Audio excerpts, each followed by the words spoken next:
it's Teresa, your tie-dye lady, and I thought it would be a great idea to share with you how I mix my colors. Sometimes I just can't get what I need. So this first video, I'm going to show you how to mix gold and yellow. I'll put right here what you need, and as we go along, I'll put the recipe up somewhere. Over here, over there, up there, I don't know. Enjoy. So first I thought I'd show the original color of golden yellow I'm trying to recreate.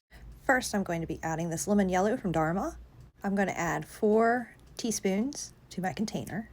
And you don't have to use dye from Dharma, it can be any other brand. Just make sure it's lemon yellow because that is a primary color of dye. Next I'm going to add soft orange. It is also from Dharma. I'm only using this one because it's the only orange I had. So I started little at a time with just a 1/4 teaspoon and shook that up. And after I got it shook and opened it, it looked like goldenrod. So I added another 1/4 teaspoon.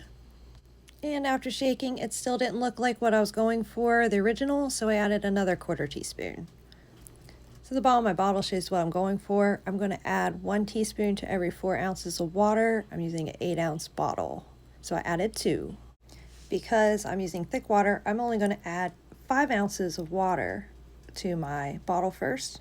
And after I get that shook up, then we'll add 3 ounces of our thickened water solution. Now that it's all mixed up good, I'm going to do a test swatch just on an old towel, see what kind of color I get. And that looks just right. It looks like what the original did. So here's the original golden yellow, and here's how ours looks. And this is the 2 side by side to compare.